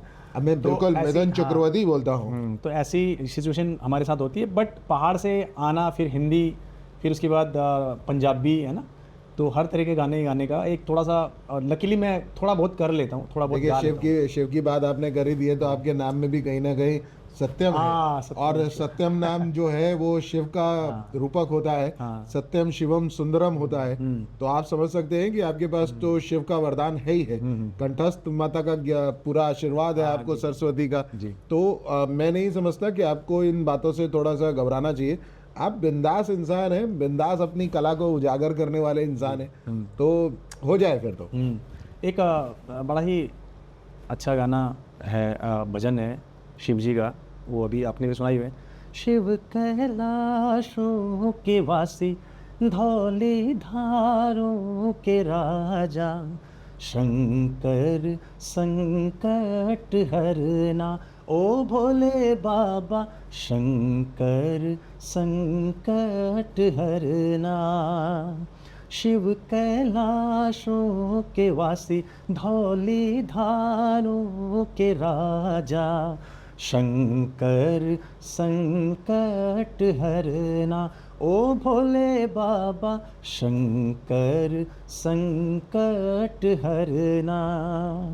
इस तरह की डिवोशनल भी बड़ा ही मज़ा आता है, उसका एक अपना टेस्ट है, डिवोशनल का अपना एक स्वाद है, अपनी एक फील है डिवोशनल की। तो हम लोग कोशिश करते हैं जहाँ जहाँ भी मुझे मंच मिलता है मैं कोशिश करता हूँ। एक माता रानी का एक भजन सोनू निगम साहब का गाया हुआ मैंने वैष्णो देवी जब मैं गया था तो पहली बार ऑडियो पे सुना था और दूर से सुना था मैंने, बहुत ही, और उनकी आवाज़ का तो फिर आप क्या ही, और वो सिचुएशन और उनकी आवाज़, और वो भजन कुछ ऐसा था। नन्हे नन्हे पाँव मेरे ऊंचा पर्वत तेरा, दे कहीं मैं गिर ना जाऊं, हाथ पकड़ ले मेरा, माँ फिर से पवन का हो तू रूप बना के हो मुझे अपने द्वारे तू ले चल उड़ा के। नन्हे नन्हे पाँव मेरे ऊंचा पर्वत तेरा, दे कहीं मैं गिर ना जाऊं, हाथ पकड़ ले मेरा, माँ फिर से पवन का हो तू रूप बना के हो मुझे अपने द्वारे तू ले चल उड़ा के। तो तब से मेरे दिलो दिमाग में वो घर कर गया था और आज मैं जब भी मुझे मौका मिलता है मैं ज़रूर गाता हूँ, क्या बात है। कोशिश करता हूँ। और हाशमी साहब के जो दिल को लगाने वाले गाने मैं चाहूँगा अच्छा, वो भी एक हो जाए। ओके, डिवोशनल सीधे हाशमी जी में आ गए। सीधे हाशमी से। हाँ, के सर के बहुत सारे गाने के सर ने गाए हैं। हो आँखों से पढ़ के तुझे दिल पे मैंने लिखा, तू बन गया है मेरे जीने की एक वजह, तेरी हंसी तेरी अदा औरों से है बिल्कुल जुदा, वो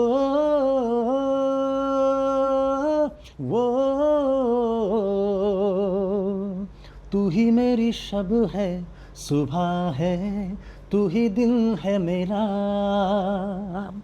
तू ही मेरा रब है जहाँ है, तू ही मेरी दुनिया।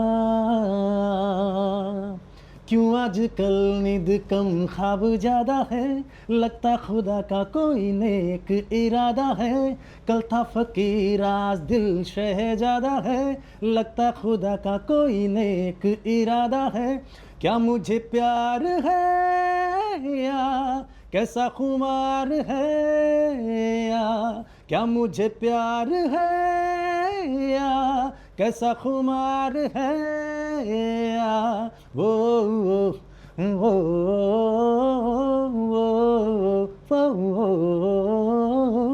ऐसे बहुत सारे गाने हैं। क्या बात है। Thank you. मतलब मुझे तो ऐसा कई बार जब आप गाते हैं तो समय रोकने वाली बात आ जाती है।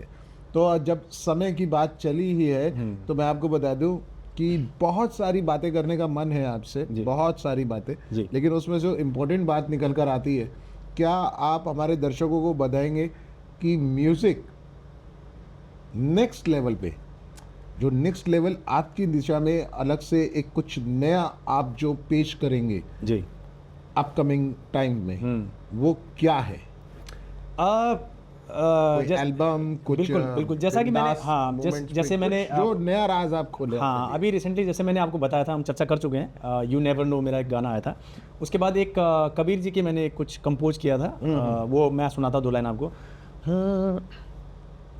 तेरा मेरा मनवा कैसे एक होई रे, तेरा मेरा मनवा कैसे एक होई रे, मैं कहता हूँ आँखन देखी, तू कहता कागद की लेखी, मैं कहता सुरझावन हारी हो, मैं कहता सुरझावन हारी, तू राख्यो अरुझाई रे, तेरा मेरा हो तेरा मेरा, तेरा मेरा मनवा कैसे एक होई रे, तेरा मेरा मनवा कैसे एक होई रे। मेरी कोशिश ये है कि कंटेंट बहुत अच्छा आना चाहिए, जो कि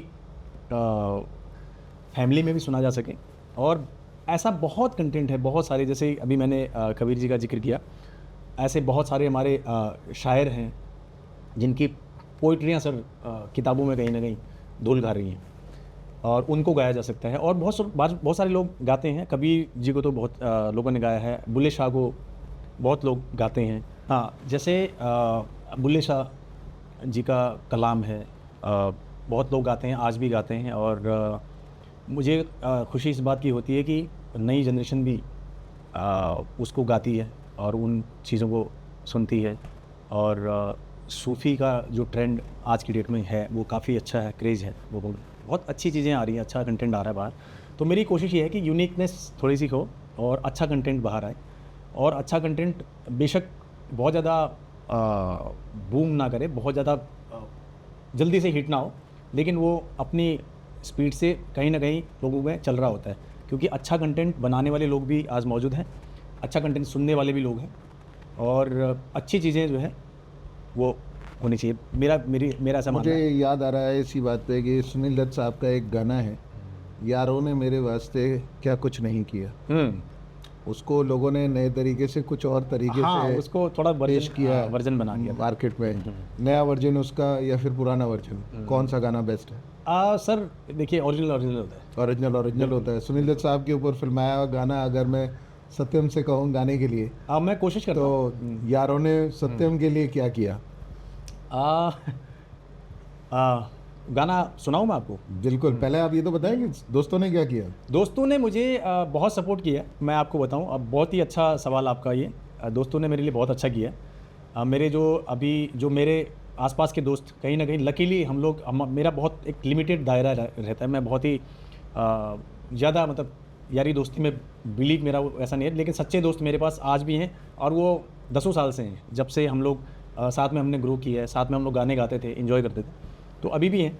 उसमें से बहुत सारे लोग हैं जो दिल्ली में भी हैं और अपने अपने प्रोफेशन में हैं, तो हम लोग आज भी गाने एंजॉय करते हैं, कहीं ना कहीं फ़ोन पे, इस तरह से हम लोग करते हैं। तो उनका सपोर्ट भी रहता है। एज एन आर्टिस्ट मैं बड़े ऑनेस्टली आपको ये भी बताना चाहता हूँ कि सिचुएशन एक जैसी नहीं रहती है, अप्स एंड डाउन्स हर किसी की लाइफ में आते हैं और हर किसी प्रोफेशन में आते हैं। तो म्यूज़िक मुझे डेस्टिनी ने दिए है, और कहीं ना कहीं डेस्टिनी का ये हुक्म भी है कि मैं म्यूज़िक ही करूँ। मुझे ऐसा लगता है कि जो अंदर जो आवाज़ आती है ना, क्योंकि दूसरी चीज़ मुझे बहुत जल्दी समझ में नहीं आती है, वो एक समझौते वाली बात हो जाती है मेरे लिए। तो ऐसे सिचुएशन में जहाँ पे मुझे लगता है कि यार थोड़ा सा मैं यार कुछ नहीं हो रहा म्यूज़िक में, या कुछ हम कर नहीं रहे, तो सडनली कुछ जो मेरे दोस्त हैं वो मेरे बड़े काम आते हैं उस टाइम पे, वो मुझे मोटिवेट करते रहते हैं कि यार आज नहीं तो कल कहीं ना कहीं सबकी बारी आती है ना। तो इस उम्मीद में हम लोग करते रहते हैं, और मैं मोस्ट प्रोबेबली कोशिश करता हूँ कि पॉजिटिव रहूँ म्यूज़िक को लेके। तो ऐसी बड़ी अच्छी, वो मैं आपको सुनाता हूँ। यारों ने मेरे वास्ते क्या कुछ नहीं किया, 100 बार शुक्रिया, अरे 100 बार शुक्रिया, तुम जैसे दोस्तों का सहारा है दोस्तों, ये दिल तुम्हारे प्यार का मारा है दोस्तों, एहसान मेरे दिल पे तुम्हारा है दोस्तों, ये दिल तुम्हारे प्यार का मारा है दोस्तों। रफ़ी साहब का गाया हुआ बहुत ही अल्टीमेट गाना है। इतना खूबसूरत गाना है। गाने को अगर हम गोल्डन एराज के गानों की बात करें तो एक एक गाना अपने आप में मोती जैसे होता है ना, मोती पिरोई हुई एक मोती तो आपने अभी गुनगुना दिया है, यारों ने मेरे वास्ते। लेकिन अगर इसको, जैसे मैंने आपसे पूछा मॉडिफाई के बारे में, कि मॉडिफाई कैसे और तरीकों से, और लोगों ने ऑलरेडी किया हुआ है। देखिए लोग करते हैं, कहीं ना कहीं मेरी तो हिम्मत नहीं होती सर कि इन गानों के साथ बिल्कुल भी छेड़छाड़ की जाए, क्योंकि ये गाने आज भी उतने पॉपुलर हैं, उतने ही अच्छे हैं, और अपना अपना नज़रिया है गानों को देखने का या उनको मॉडिफाई करने का, है ना। ऐसे बहुत सारे गाने हैं। तो मेरा पर्सनली मानना है कि स्पेशली गोल्डन एराज के गाने, और कोई भी गाना जो उसकी फर्स्ट कॉपी होती है, जो पहला ओरिजिनल गाना होता है, वो बहुत ही मेहनत से बना होता है, उसके पीछे बहुत पूरी क्रिएटिव टीम, पूरा एक थॉट प्रोसेस होता है। तो उसको इजीली छेड़ देना या उसमें कोई ऐसा वर्ड डाल देना, अभद्र व्यवहार या अभद्र शब्द का उच्चारण कर देना, ऐसा उच्चारण कर देना या ऐसा शब्द डाल देना जो कि मुझे लगता है कि ऐसा नहीं होना चाहिए। नई जनरेशन पे क्या असर पड़ता है इसका? नई जनरेशन पे बिल्कुल सर, एक्चुअली क्या होता है ना कि बोलते हैं ना, सिनेमा समाज का आईना होता है, एक ऐसा डायलॉग आपने भी सुना हुआ है। लेकिन मुझे ऐसा लगता है कि अगर आप कंटेंट अच्छा देंगे तो डेफिनेटली अच्छे कंटेंट को भी पब्लिक ही देखती है ना, व्यूअर ही देखते हैं, व्यूअर ही सुनते हैं, लिसनर सुनते हैं। तो अच्छा कंटेंट अच्छा ही होता है सर। तो मुझे यही लगता है कि अच्छा कंटेंट होना चाहिए। और जो ओरिजिनल गाने हैं उनके साथ एटलीस्ट नहीं छेड़छाड़ होनी चाहिए। नहीं होनी चाहिए नहीं होनी छेड़छाड़। चाहिए। जी जी। ओरिजिनल को ओरिजिनल रखने की परंपरा लगातार चलती चली आ रही है। हाँ। लेकिन कहीं ना कहीं ये जो मॉडिफाई का चक्कर होता है, जहाँ पर कुछ अभद्र समाज से हटके कुछ ऐसे शब्दों का उच्चारण, और लोग इसे इतना ज़्यादा हर शादी ब्याह में आपसे भी डिमांड करते होंगे गाने गाने की। हाँ, डेफिनेटली होता है सर, अभी होता है, हमारे साथ होता है, लाइव म्यूज़िक में भी होता है। लेकिन सिचुएशन ये हो गई कि आजकल जैसे कुछ कॉमेडी का भी अगर आप बात करें तो वो भी थोड़ा सा, उसका भी एक दायरा चेंज हो गया, उसका स्टाइल चेंज हो गया कॉमेडी का भी, है ना। तो वो एंटरटेनमेंट अगर हेल्दी रहे तो वो ज़्यादा बेहतर है, हम सब के लिए बेहतर है ना। अगर मैं अपनी पॉपुलैरिटी के लिए कोई इस तरह का कंटेंट बना के डाल दूँ कि भाई मुझे, है ना, जैसा कि अमूमन होता है, अपनी अपनी सिचुएशन होती है। लेकिन मुझे ऐसा लगता है कि अच्छा कंटेंट हमेशा अच्छा रहता है, अच्छे लोग हमेशा अच्छे ही रहते हैं, और जो गाने हैं वो इसीलिए सार्थक हैं। अगर हम बात करें, ओ मेरे दिल के चैन चैन आए मेरे दिल को दुआ कीजिए, उसको कुछ उसके आसपास गाने की कोशिश की जाए तो वो आज भी इतना ही सार्थक होता है, उसको इतने ही स्वाद से लोग सुनते हैं, ठीक है। और उसको अब थोड़ा सा हम वो बना के ही गा लें, हालांकि ठीक है, थोड़ा सा आजकल जैसे मेडले की हमने जिक्र किया, क्योंकि उतना टाइम नहीं है लोगों के पास अब कि एक गाने को पूरा सुना जाए, उसके म्यूज़िक पार्ट को सुना जाए, है ना। उतना समय भी नहीं मिल पाता, उस ड्यूरेशन में हमें सब कुछ करना होता है, तो उसी टाइम हमने डिफरेंट काइंड ऑफ गाने भी सुनाने होते हैं। तो फिर एकदम आपका दूसरा मूड चेंज हो जाता है, गुलाबी आंखें आंखें हो गया, या फिर उसके बाद फिर आज बदन पे सितारे लपेटे हुए, ओ जाने तमन्ना किधर जा रही हो, जरा पास आओ तो चैन आ जाए, ये हो गया, है ना। आजकल तेरे मेरे प्यार के चर्चे हर जुबान पर, सबको मालूम है और सबको खबर हो गई, तो क्या आजकल तेरे मेरे प्यार के चर्चे हर जुबान पर, सबको मालूम है और सबको खबर हो गई, ये हो गया, है ना।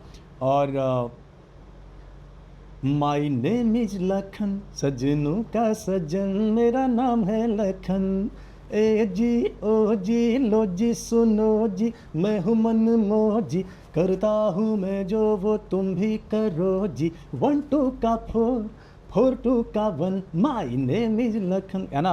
कितना ज़बरदस्त गाना उनका है, मोहम्मद अजीज़ साहब का, है ना। कितने ऐसे ऐसे अल्टीमेट सिंगर्स, है ना। और बिग बी को कैसे बोल सकते हैं? बिग बी तो बिग बी है सर, बिग बी उनके भी गाने हैं बहुत सारे। शराबी एक मूवी आई थी, उसका एक गाना है, तो कौन सा वो, इंतहा हो गई इंतज़ार की आए ना कुछ खबर मेरे यार की, ये हमें है यकीन बेवफा वो नहीं, फिर वजह क्या हुई इंतजार की। परफेक्ट।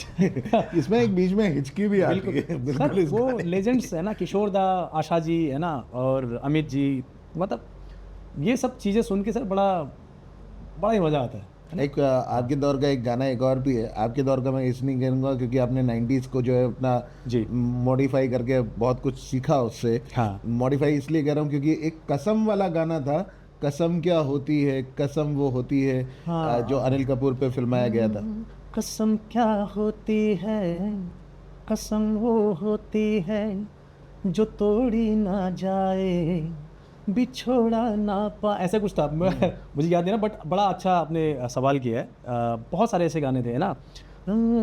मेघारे मेघारे मेघारे मेघारे, सुरेश जी, है ना, सुरेश वाडकर साहब। और बहुत सारे ऐसे सिंगर हैं सर, कितनों के आप नाम लेंगे 90s में, है ना, उदित जी हो गए, है ना।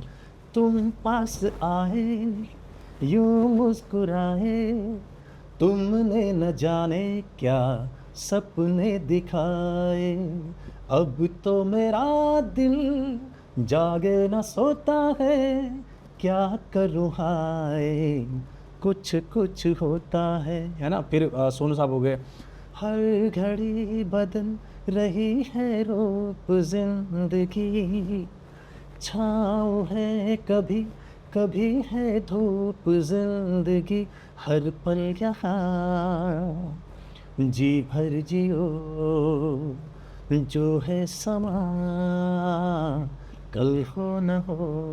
ऐसे कितने ही गाने हैं, है ना। और एक चीज़ मैं और मेंशन करना चाहूँगा सर, जैसे प्राइवेट एल्बम्स का भी दौर था 90s में।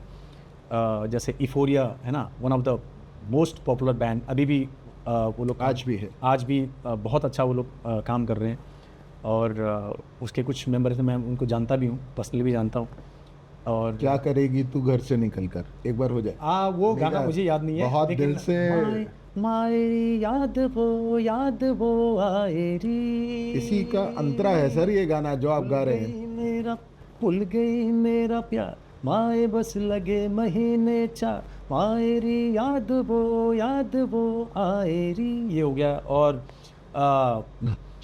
डूबा डूबा रहता हूँ आँखों में तेरी, दीवाना बन गया हूँ मैं चाहत में तेरी, अब दिन गुजरते नहीं रातें कटती नहीं, तेरी तस्वीर से बात बनती नहीं, ओ आजा ना जा बेवफा, ला ला ला ला ले आ, ला ला ला ला ला। तो ये सर, ये दौर हमने बहुत ही इंजॉय किया हुआ है। और फिर आते हैं वो सफरनामा, उजालों का, लकीली साहब, अंधेरों का सफरनामा, ये हो गया। बहुत सारे ऐसे गाने हैं, कितने गानों की अब बात, क्योंकि एक टाइम ड्यूरेशन में उनको समेट पाना बहुत मुश्किल है। आर्यन करके एक बैंड उस टाइम पे हम लोग बचपन में सुनते थे। बहुत सारे, अभी एक रिसेंटली द लोकल ट्रेन एक बैंड, वो भी बहुत अच्छा काम कर रहे हैं। और अभी जो नए बैंड है वो भी इनिशिएटिव जिनका भी जो भी कर रहे हैं, बहुत अच्छा काम कर रहे हैं सभी। तो बहुत कुछ सराउंडिंग बहुत अच्छा हो रहा है, बस सुनना और कान थोड़ा सा लगाने पड़ता हूँ। बिल्कुल, एक अच्छा बोलने वाला, अच्छा गाने वाला, अच्छा सुनने वाला होना बहुत ज़रूरी है। बिल्कुल। तो ये बहुत ही प्यारा सा पॉडकास्ट रहा आपके साथ। मैं बिल्कुल बहुत ही खुश हुआ, दिल भी खुश हुआ, और हमारे इंटायर डायवेक्स की टीम भी बहुत ज़्यादा हैप्पी मूड में है, क्योंकि आपसे इतने सारे गानों का जो हमने फरमाइश किया आपने उसे पूरा किया जी। आपके आने के लिए बहुत बहुत तहे दिल से धन्यवाद। मैं चाहूँगा कि इस शो को ज़्यादा से ज़्यादा आप लाइक करें, कमेंट करें और सब्सक्राइब करना बिल्कुल ना भूलें। तब तक के लिए आपसे विदा लेती है इंटायर टीम, डायवेक्स की टीम। एक बार फिर से सभी का मेरी तरफ से प्रणाम, नमस्कार, और थैंक यू सो मच, आपने हमें यहाँ बुलाया। और जो भी हम लोग डिस्कशन कर पाए, बहुत ही अच्छा एक्सपीरियंस रहा मेरा। और थैंक यू सो मच सभी दर्शकों को। Thank you very much. Thank you. चल सिया।